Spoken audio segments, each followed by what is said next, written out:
The agonized screams of a young boy echoed through the dark halls of the Cardassian torture chamber. Primus sneered as he tightened the pain inducer clamped around 12-year-old Samuel Morales' head, determined to break the human child and extract the information his people so desperately sought. But no matter how high he cranked the neural agony settings, the defiant human simply would not divulge what he knew about his great-grandfather's ancient lost fleet. The year was 2258. Humanity had only recently made first contact with the powerful Cardassian Empire. The Cardassians saw humans as a potential threat, especially after learning of the legendary exploits of Samuel's great-grandfather, Admiral Joaquin Morales. Over a century ago, Admiral Morales led a massive human fleet on an expedition to the galactic frontier. The fleet never returned and was presumed lost forever, until fragmentary records uncovered by the Cardassians hinted that Morales' ships were equipped with incredibly advanced weaponry for their time. Fearing what would happen if the primitive humans rediscovered this lost fleet, the Cardassian leadership hatched a plan. They sent agents to Earth to abduct young Samuel, the last known descendant of Admiral Morales. For months, the Cardassians secretly imprisoned and tortured Samuel in the bowels of their homeworld, far from the prying eyes of human authorities. Primus used every cruel interrogation method in his arsenal to force Samuel to reveal the lost fleet's location. But the boy stubbornly resisted, enduring horrors no child should ever face. He remained unbroken, even as Primus escalated the torture to unspeakable levels. The pain was unbearable. Samuel knew he was dying, abandoned light years from home by a merciless alien empire while his family had no idea of his fate. Then, at Samuel's darkest moment, a miracle occurred. Across the vastness of space, a distress beacon crackled to life on the bridge of the Century Eagle, the centuries-old flagship of Admiral Morales' lost fleet. As the beacon's plaintive call echoed through the cryo-sleep pods holding the fleet's 45,000 surviving crew, a grizzled old spacer named Commander Griggs snapped awake, scarcely able to believe his ears. After 150 years of icy slumber, the lost fleet had finally awoken, and someone out there desperately needed their help. Aboard the Century Eagle, Admiral Horatio Morales jolted awake from his cryogenic slumber, his mind racing to process the distress signal that had roused him and his crew from their 150-year stasis. The ship's AI, ever vigilant, quickly briefed him on the situation at hand. A powerful alien empire called the Cardassians had risen to prominence in their absence, and now they held Admiral Morales' great-grandson Samuel captive, subjecting the boy to unspeakable torture. Rage boiled in the Admiral's veins as he learned of his descendants' plight. He smacked his palm on the console, his voice thundering through the ship's intercom. "All hands, battle stations! We have a family member to save, and an alien empire to teach a lesson they won't soon forget." The crew, still groggy from their long sleep, sprang into action with the efficiency of a well-oiled machine. Engineers raced to bring the ship's advanced weapon systems online, while tactical officers pored over the data provided by the AI, analyzing the Cardassians' military capabilities and devising a plan of attack. Admiral Morales wasted no time in contacting his grandson, Michael Morales, a high-ranking officer in EarthGov's military. The vidscreen flickered to life, revealing a man with a stern face and eyes that widened in disbelief as he saw his grandfather's image. "Grandpa, I thought you were—" "No time for explanations, Michael," Admiral Morales cut in, his voice grave. "The Cardassians have Samuel. They've been torturing him for months, trying to extract information about our fleet." Michael's face drained of color, his hands clenching into fists. "Those bastards! I had no idea. What do you need from me, Grandpa?" Together, they formulated a plan, combining Michael's knowledge of current EarthGov strategies and the Cardassians' diplomatic status with Admiral Morales' tactical expertise and the Lost Fleet's advanced technology. They would launch a surprise attack on the Cardassian homeworld, using a covert team of operatives to infiltrate the prison facility and rescue Samuel, while the main fleet engaged the Cardassian warships in orbit. As the fleet neared Cardassian space, Admiral Morales dispatched Commander Jack Reeves and his team of elite soldiers to the planet's surface. They moved swiftly and silently, breaching the prison's defenses with practiced ease and beginning their search for Samuel. In the heart of the prison, Primus loomed over the battered and broken form of the young boy, his face twisted in a sadistic sneer. Samuel's body shuddered with each labored breath, his eyes glazed with pain, but still, he refused to yield to his tormentor's demands. "You'll only get what I know when I am dead," he choked out with a raspy voice. Primus let out a frustrated noise as he cranked the pain dial to max and watched as the boy screamed and jolted in agony. He knew with each passing second that the human could die under his hands, and his chances of getting anything out of him were slipping away. Above the planet, the Century Eagle and its accompanying ships dropped out of warp, their weapons primed and ready. The Cardassian warships, caught off guard by the sudden appearance of the human fleet, scrambled to mount a defense. Beams of searing light and missiles filled the void of space as the two forces clashed in a brutal display of military might. On the planet below, Primus's interrogation was interrupted by the sound of explosions and the crackle of weapons fire. Commander Reeves and his team stormed into the chamber, guns blazing. Primus whirled around, drawing his own weapon, but Reeves was faster, putting 2 shots into the Cardassian's chest. As Primus crumpled to the ground, the operatives rushed to Samuel's side, horrified by the boy's condition. Gently scooping up Samuel's broken body, they raced back to their waiting ship, dodging weapons fire and the chaos of the raging battle overhead. Once aboard, they immediately rushed Samuel to the Century Eagle's advanced medical bay, where the ship's doctors fought to stabilize his condition, even as the battle raged on outside. Admiral Morales pushed his fleet to the limit, utilizing every technological advantage at its disposal to overwhelm the Cardassian defenses. Under the relentless onslaught, the Cardassian warships began to falter and retreat, unable to match the superior firepower and tactics of the human fleet. With Samuel safely aboard the flagship and the Cardassian forces in disarray, Admiral Morales knew that the battle was won, but the war was just getting started. As he watched over his gravely injured great-grandson, he understood that this was only the beginning of a new era of conflict and diplomacy between humanity and the Cardassian Empire. The future of the galaxy and the fate of young Samuel Morales hung in the balance, and Admiral Morales would stop at nothing to protect both. The Century Eagle's medical bay buzzed with activity as doctors and nurses rushed to stabilize Samuel's condition. Admiral Horatio Morales paced outside the operating room, his weathered face etched with worry. Michael stood nearby, hands clenched into fists, his eyes never leaving the door. Hours passed before the chief medical officer emerged, her face drawn but hopeful. "He's stable. The boy's a fighter." Relief washed over the 2 men as they entered the room. Samuel lay still, his small form dwarfed by the medical equipment surrounding him. Horatio gently took his great-grandson's hand, careful not to disturb the IV lines. "You did good, son. You're safe now," he whispered. The moment of peace was short-lived. A vid-screen on the wall crackled to life, revealing the stern face of EarthGov's Secretary of Defense. "Admiral Morales, you have some explaining to do. An unauthorized attack on a sovereign alien world? Do you realize what you've done?" Horatio straightened, his voice steady. "I did what was necessary to rescue my great-grandson from torture and protect humanity from a clear threat." He uploaded files to the Secretary's terminal. Gruesome images of Samuel's injuries, Cardassian interrogation logs, plans for further aggression against Earth. "This was an act of war against us," Horatio declared. "We must respond with strength." The Secretary's expression softened slightly, but concern remained. "Admiral, while we sympathize with young Samuel's plight, we can't risk all-out war. The Cardassians outgun us. We propose returning your fleet to Earth and pursuing diplomatic channels." Horatio scoffed.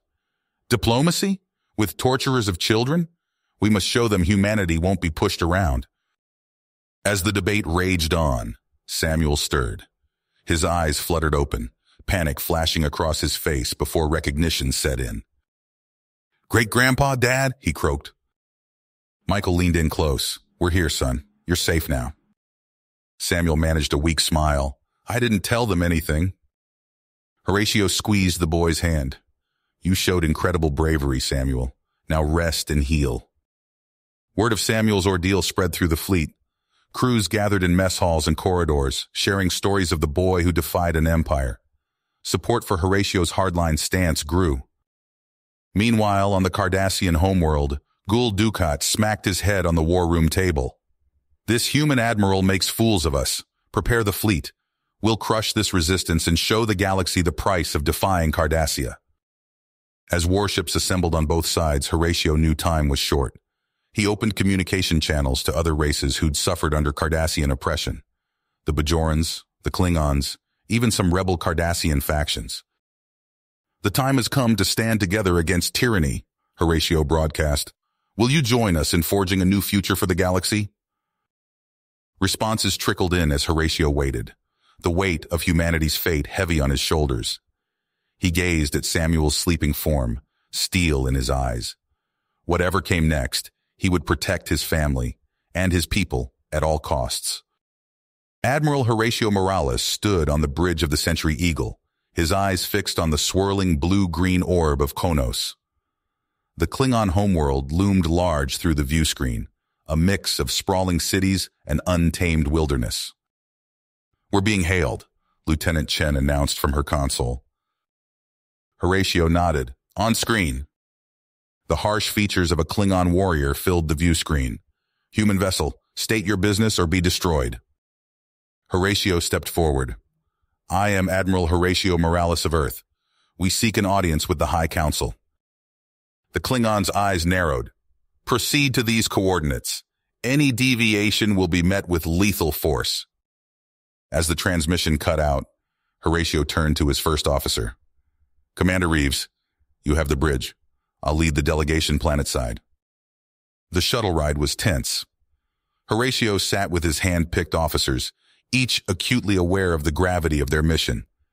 As they touched down in the capital city of First City, they were met by a contingent of armed Klingon guards. The Great Hall was a cavernous chamber, filled with the echoes of heated debate. Horatio and his team stood before the imposing figures of the High Council, their batleth weapons gleaming in the torchlight. Chancellor Gorkon, leader of the Klingon Empire, raised a hand for silence. Speak, human. Why have you come before us? Horatio stepped forward, his voice steady. Honorable members of the High Council, we come seeking alliance against a common foe, the Cardassian Empire. A low murmur rippled through the chamber. Gorkon leaned forward. And why should we align ourselves with humans? Because together we can crush the Cardassian threat once and for all, Horatio declared. He activated a holographic projector, displaying schematics of advanced human weaponry. We offer you technology beyond your imagining and intelligence on Cardassian military strategies. The council members studied the display with keen interest. General Martok, a grizzled warrior, spoke up. Impressive, but words and holograms are not enough. We demand proof of your worth as warriors. Horatio nodded to his security chief, who stepped forward and drew his phaser. In a lightning-fast move, he fired at a ceremonial gong, causing it to ring out with a deafening boom. The Klingons murmured in approval at the display. After hours of intense negotiation and displays of military prowess, an agreement was reached. The Klingons would provide a secure base and military support in exchange for human technology and intelligence. As Horatio prepared to depart, Chancellor Gorkon approached him. You fight with honor, Admiral. Together, we will bring glory to both our peoples. With the Klingon alliance secured, Horatio's next move was to expand their network of allies. He summoned Commander Jack Reeves to his ready room aboard the Century Eagle. Jack, I have a mission for you, Horatio said, handing over a datapad.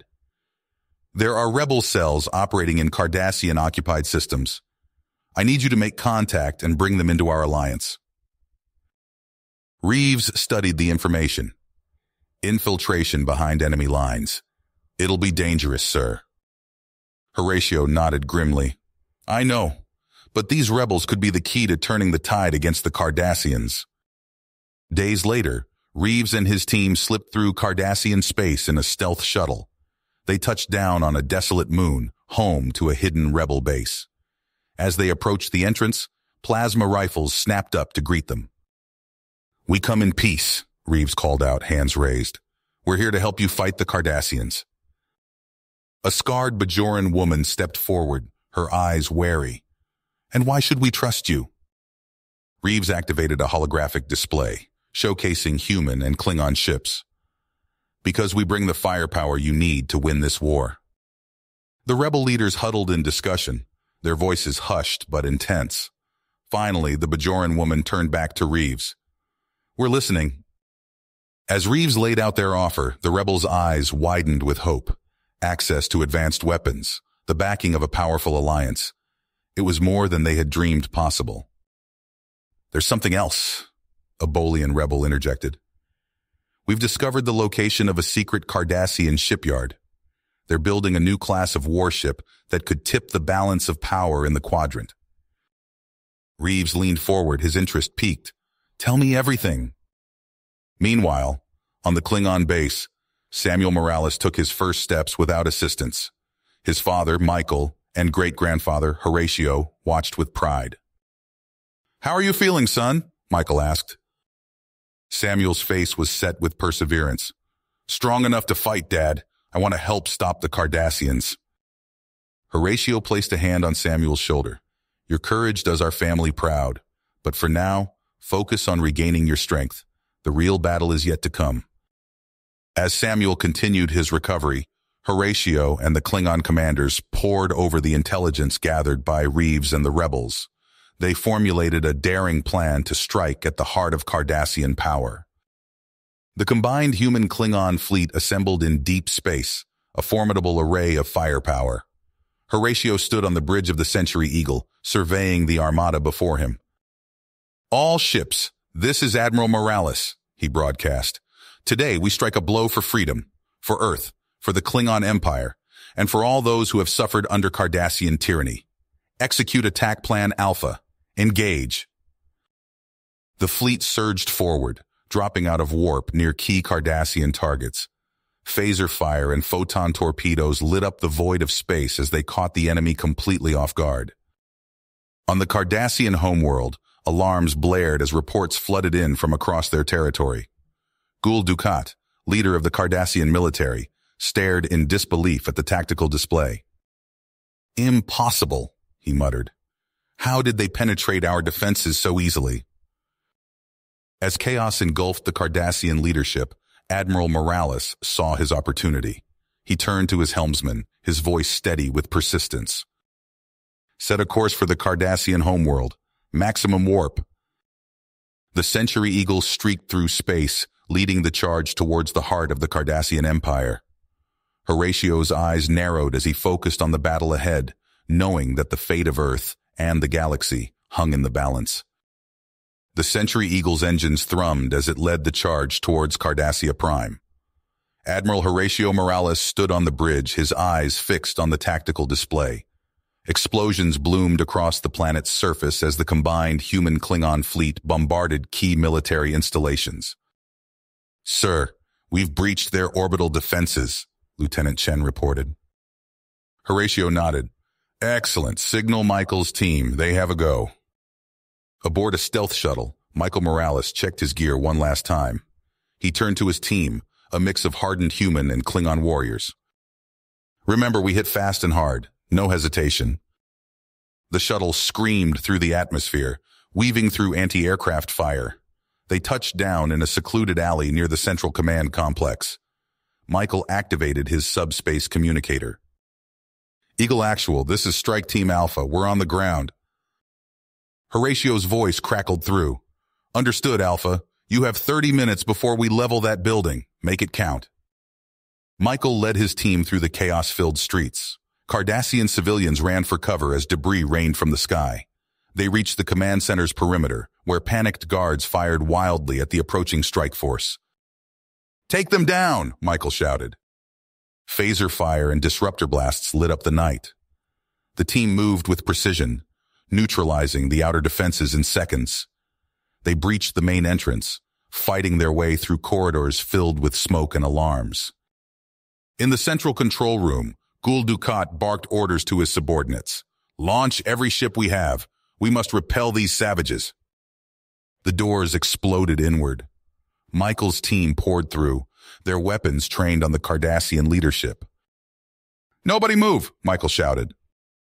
Dukat reached for his sidearm, but a human commando fired first. The Cardassian leader crumpled to the ground, stunned. "Central Command is secure," Michael reported. "We have Dukat and his top brass in custody." Aboard the Century Eagle, Horatio allowed himself a moment of satisfaction. He opened a channel to the Cardassian government. "This is Admiral Morales. Your military leadership is in our hands. Surrender now, or watch your homeworld burn." Hours of tense negotiation followed. Finally, a weary Cardassian diplomat appeared on screen. "We accept your terms, Admiral. The Cardassian Union surrenders unconditionally." As the ceasefire took hold, Horatio met with his advisors in the Century Eagle's war room. The mood was cautious rather than celebratory. "We've won the battle," Horatio said, "but the war is a long way to go. We need to solidify our position and watch the Cardassians like hawks." In the weeks that followed, human and Klingon forces established bases across former Cardassian territory. They dismantled weapons facilities and monitored communication channels for signs of insurgency. On Earth, Samuel Morales sat in on high-level strategy meetings, soaking up every detail. His great-grandfather watched with a mix of pride and concern. "You've been through so much, Samuel," Horatio said during a quiet moment. "Are you sure you want to pursue this path?" Samuel's eyes blazed with intensity. "What I went through, what we all went through, it can't happen again. I want to help make sure of that." Horatio squeezed his shoulder. "Then we'll face whatever comes next together." Unknown to them, in a hidden bunker deep beneath Cardassia Prime's surface, Gul Dumar addressed a group of loyal officers. "Our so-called leaders have betrayed us," he hissed. "But we will not forget. We will not forgive. And when the time is right, we will make the humans and their allies pay for every indignity they've inflicted upon Cardassia." As Dumar spoke, weapons and ships were quietly stockpiled in secret bases across the sector. The next phase of the conflict was just beginning, and it would test the persistence of the fragile alliance to its very limits. In the shadows of a Cardassian outpost, Gul Dumar paced before a group of disgruntled soldiers. Their eyes gleamed with a mix of anger and hope as he spoke. "Our leaders have betrayed us," Dumar hissed, his voice low and intense. "But we will reclaim our rightful place in the galaxy." The soldiers nodded, their hands tightening on their weapons. Dumar's words ignited a fire in their hearts, stoking the embers of resentment that had smoldered since their defeat. Meanwhile, on Earth, Samuel Morales stood in a combat simulation chamber. Sweat beaded on his brow as he dodged holographic projectiles, his movements fluid and precise. "Excellent form, Sam," Commander Jack Reeves called out, monitoring the young man's progress. "Your reaction time has improved by 0.3 seconds. Samuel deactivated the simulation, catching his breath. "Thanks, Commander. I want to be ready for anything." Michael Morales watched from the observation deck, a mix of pride and concern on his face. His son had grown into a capable officer, but the memories of Samuel's ordeal at the hands of the Cardassians still haunted him. Weeks later, Samuel sat in the cockpit of a reconnaissance shuttle, his eyes scanning the sensor readouts as they patrolled the Cardassian border. "Captain, I'm picking up an unusual energy signature," his science officer reported. "It's unlike anything in our database." Samuel leaned forward, studying the readings. "Plot an intercept course. Let's check it out." The shuttle weaved through a dense asteroid field, the energy signature growing stronger. As they rounded a massive rock, a hidden facility came into view, nestled within a hollowed-out asteroid.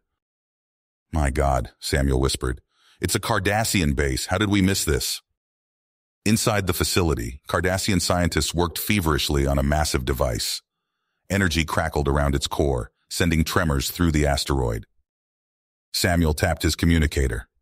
Morales to Sentry Eagle. We've discovered a hidden Cardassian weapons facility, requesting immediate backup.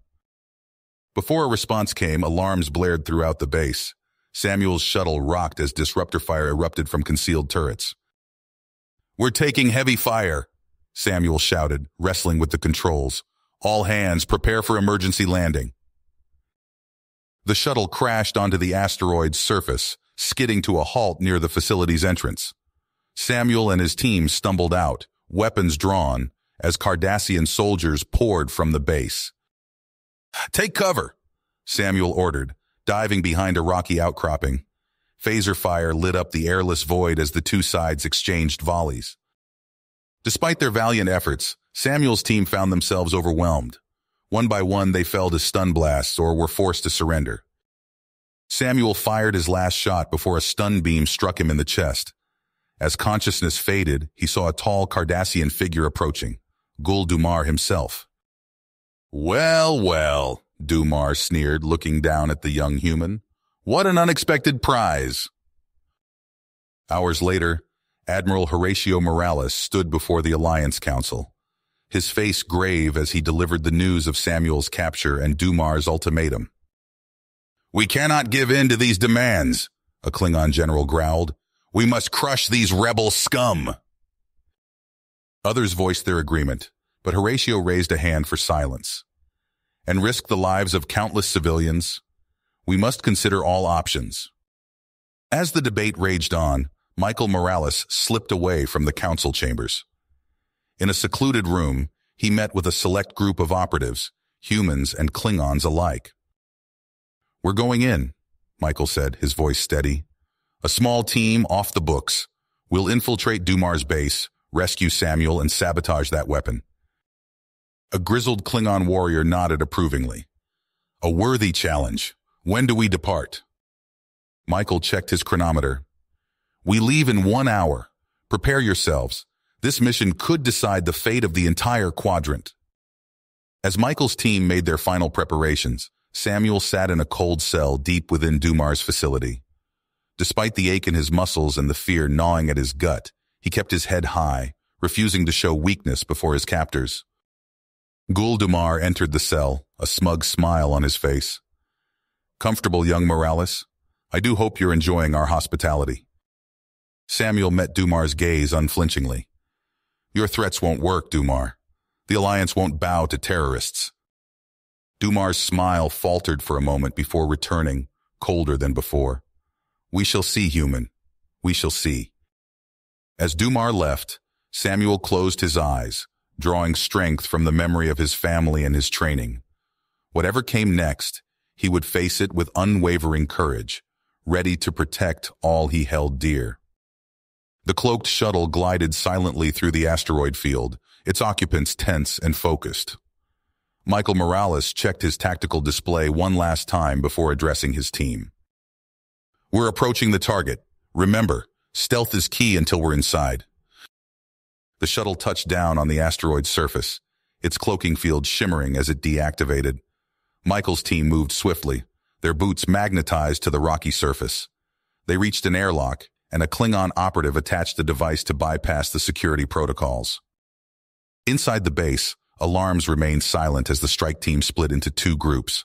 Michael led his squad towards the weapon's core, their footsteps echoing in the sterile corridors. They encountered minimal resistance, stunning the few Cardassian technicians they encountered. In the detention block, the rescue team moved with lethal efficiency. A human operative disabled the security cameras, while Klingon warriors engaged the guards in hand-to-hand combat. The sound of breaking bones and muffled grunts filled the air. Samuel Morales sat in his cell, ears straining at the commotion outside. Suddenly, the force field deactivated, and a familiar face appeared. "Lieutenant Chen?" Samuel whispered, eyes wide. Chen nodded, tossing him a phaser. "Let's move, sir. Your father's team is about to light this place up." In the core chamber, Michael and his team worked quickly, planting explosives around the massive experimental weapon. Sweat beaded on his forehead as he armed the final charge. "Charge is set. Let's rendezvous." The chamber doors hissed open, revealing Gul Dumar flanked by a squad of heavily armed Cardassians. Intruders, Dumars shouted, raising his disruptor. Michael dove for cover as energy beams crisscrossed the room. He tapped his communicator. All teams, fall back to extraction point. Detonation in 2 minutes. Samuel and the rescue team fought their way through the corridors, the young officer providing crucial information on the base's layout. They rounded a corner, coming face to face with Michael's team in a running firefight with Dumars' forces. Samuel, Michael called out, relief evident in his voice. Father and son shared a brief nod before turning their attention to the pursuing Cardassians. The combined strike team laid down, suppressing fire as they retreated towards the airlock. The first explosion rocked the facility, sending tremors through the asteroid. Dumars' enraged voice echoed through the base's communication system. Stop them! Don't let them escape! The strike team reached their shuttle, piling in as disruptor fire impacted the hull. The pilot engaged the engines, rocketing away from the disintegrating asteroid base. We're not out of this yet, Michael warned, watching Cardassian fighters scramble to pursue them. The shuttle weaved through the debris field, its shields flaring under constant bombardment. A lucky shot breached their port nacelle, sending the craft into a wild spin.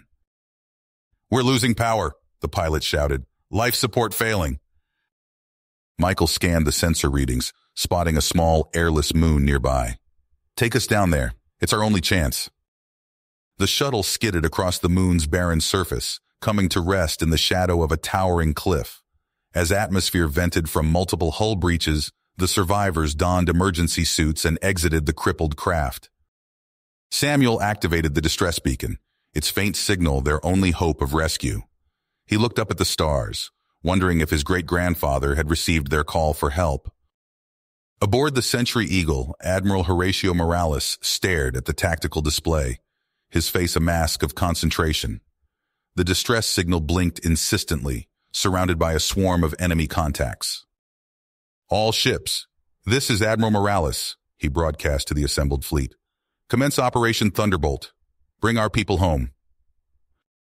The human Klingon armada surged forward, weapons blazing as they engaged Dumars' forces above the desolate moon.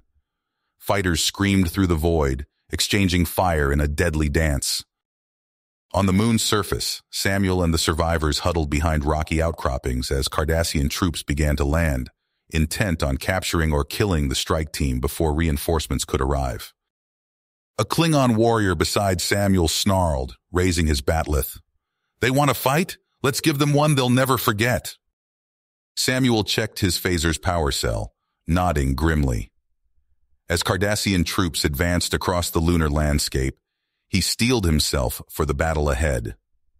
The air filled with weapons fire, illuminating the stark terrain in flashes of red and green.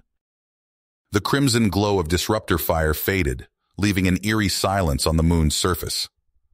Samuel Morales lowered his phaser, his breath fogging the inside of his helmet as he surveyed the aftermath of the battle. Cardassian bodies lay scattered across the lunar landscape, their armor scorched and twisted. A hand clasped his shoulder. You fought well, son, Michael Morales said, his voice crackling through the comm channel. Before Samuel could respond, a brilliant flash lit up the sky above them. The Century Eagle burst through the atmosphere, its hull gleaming as it descended towards their position. Admiral Horatio Morales' voice boomed over the comm system. This is Admiral Morales. All personnel prepare for immediate extraction. As the ship touched down, kicking up plumes of lunar dust, Samuel felt a wave of relief wash over him. They had won. Gul Dumar's forces were defeated, and a new chapter in galactic history was about to unfold. Weeks later, Samuel stood at attention in the Century Eagle's main hangar bay. Rows of human and Klingon soldiers flanked him, their uniforms crisp and their faces solemn. Admiral Morales paced before them, his eyes scanning the assembled troops. Today, we forge a new path, the Admiral declared. The Galactic Defense Force is born, tasked with safeguarding the peace we fought so hard to achieve. Samuel's chest swelled with pride as he listened to his great-grandfather's words. The Admiral continued, outlining the GDF's mission and structure. When he announced Michael Morales' appointment as a high-ranking officer, Samuel couldn't help but smile behind his stoic expression. As the ceremony concluded, Samuel found himself face-to-face with his father. Michael's eyes shone with a mixture of pride and concern. "Congratulations, Lieutenant," Michael said, handing Samuel a datapad containing his new orders. "You've earned this promotion." Samuel skimmed the orders, his eyebrows rising. "Special operations, under your command." Michael nodded. "We need your expertise, Sam. The Cardassians may be defeated, but their loyalists are still out there, plotting and scheming." Over the following months, Samuel threw himself into his new role. He led covert missions deep into former Cardassian territory, gathering intelligence and disrupting hidden supply lines. Each operation brought its own challenges, testing the limits of his training and dedication. During one particularly tense infiltration of a suspected loyalist stronghold, Samuel crouched in the shadows of a dimly lit corridor. His team moved silently behind him, weapons at the ready. As they approached a heavily reinforced door, Samuel raised his hand, signaling them to halt. He tapped a series of commands into his wrist computer, bypassing the door's security protocols. With a soft hiss, the barrier slid open, revealing a room filled with Cardassian communication equipment.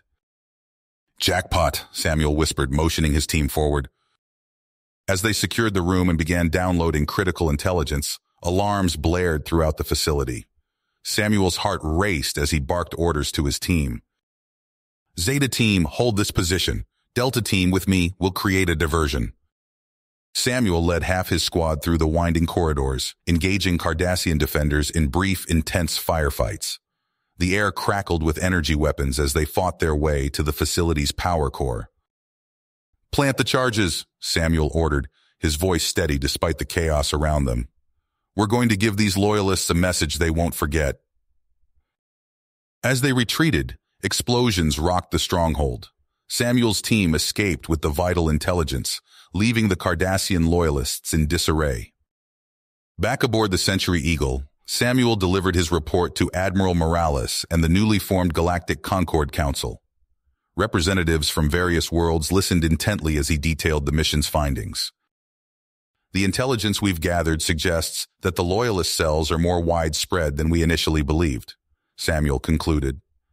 "But with the combined efforts of the GDF and the Galactic Concord, we can root them out and ensure lasting peace in the region." As the council members debated their next moves, Samuel caught his father's eye across the room. Michael gave him a subtle nod of approval, and Samuel felt a renewed sense of purpose. The road ahead would be challenging, but with the strength of the alliance behind them, he knew they could face whatever threats might arise. Captain Samuel Morales crouched behind a twisted piece of alien metal, his breath coming in short bursts as he surveyed the devastation around him. The once pristine Venari outpost on Xerxes IV now lay in ruins, smoke billowing from shattered structures and debris scattered across the barren landscape. "Delta Team report," Samuel whispered into his comm unit. "All clear on the eastern perimeter, Captain," came the gruff response from his Klingon second-in-command, Kava. Samuel nodded, signaling to the rest of his strike force to advance. They moved swiftly through the wreckage, their boots crunching on shards of alien technology. The air hung heavy with an acrid stench that burned Samuel's nostrils. As they approached the central compound, Samuel held up a closed fist, bringing the team to an abrupt halt. He tapped his wrist computer, activating a holographic display of the facility's layout. "Remember, our primary objective is to secure any data on the Venari's next targets," Samuel briefed his team. "We move fast, we hit hard, and we get out before their reinforcements arrive." The strike force breached the compound's outer defenses with practiced efficiency. Samuel led the charge, his phaser carbine at the ready as they stormed through winding corridors. The few remaining Venari defenders they encountered were swiftly neutralized, their alien bodies crumpling under the concentrated fire of the GDF operatives. In the heart of the facility, Samuel's team discovered a vast chamber filled with rows of stasis pods. He approached one, wiping away a layer of condensation to reveal the face of a young alien child, its features contorted in terror. "My God," Samuel breathed, his stomach churning. "They're experimenting on them." A sudden explosion rocked the facility, nearly knocking Samuel off his feet. Alarms blared as the chamber was bathed in pulsing red light. "Captain!" shouted Lieutenant Chen, her fingers flying over a nearby console. "I've accessed their mainframe. Downloading now, but we've got incoming hostiles." Samuel spun around, barking orders to his team. "Defensive positions. We hold until that download is complete." The air filled with the whine of energy weapons as Venari troops poured into the chamber. Samuel's strike force fought with fierce purpose, their diverse combat styles melding into a cohesive unit forged in the heat of battle. Kavag roared a Klingon battle cry as he charged forward, his bat'leth cleaving through Venari armor. An Andorian operative provided covering fire, her antennae twitching as she anticipated enemy movements with uncanny precision. Samuel felt the familiar surge of adrenaline as he ducked and weaved through the chaos, his shots finding their marks with lethal accuracy. A Venari soldier lunged at him with a crackling energy blade, but Samuel sidestepped the attack, driving his combat knife deep into the alien's throat. "Download complete!" Chen yelled over the din of battle. "Initiating self-destruct sequence!" Samuel grabbed the data core, tucking it securely into his pack. "Fall back to the extraction point," he ordered, laying down suppressing fire as his team retreated. They fought their way back through the facility, the walls shaking as the self-destruct countdown neared its end. Samuel's lungs burned as they sprinted the final stretch, diving into their waiting shuttle moments before the outpost erupted in a massive fireball. As the shuttle rocketed away from the doomed planet, Samuel allowed himself a moment to catch his breath. He looked around at his battered but unbroken team, a sense of pride swelling in his chest. "Well done, all of you," he said, his voice steady despite his exhaustion. "The intel we've gathered here could turn the tide of this war." Samuel's wrist computer chimed, displaying an incoming transmission from GDF Command. His father's face appeared on the small screen, lines of worry etched deeply around Michael Morales' eyes. "Sam, we've received your data packet," Michael said, his tone grave. "It's worse than we thought. The Venari are massing for a major offensive against the Rigelian colonies. We need you back here ASAP to plan our counterstrike." Samuel nodded, his fists tight with fierce grit. "We're on our way, Dad. Those Venari bastards won't know what hit them." As the shuttle entered warp, Samuel's mind raced with the possibilities and challenges that lay ahead. The war against the Venari was nowhere near the end, but with each successful mission, the Galactic Defense Force grew stronger, more unified in their fight against this existential threat to all sentient life in the galaxy. The Century Eagle cut through the inky void of space, its engines pulsing with a quiet hum as it approached the Venari throne world. Captain Samuel Morales stood on the bridge, his eyes fixed on the holo display showing the alien planet's surface. The mottled green and purple landscape was dotted with sprawling cities and massive fortifications. "Stealth systems engaged, Captain," Lieutenant Chen reported from her station. "We're invisible to their sensors." Samuel nodded, his face hardened. "Commence orbital bombardment on my mark.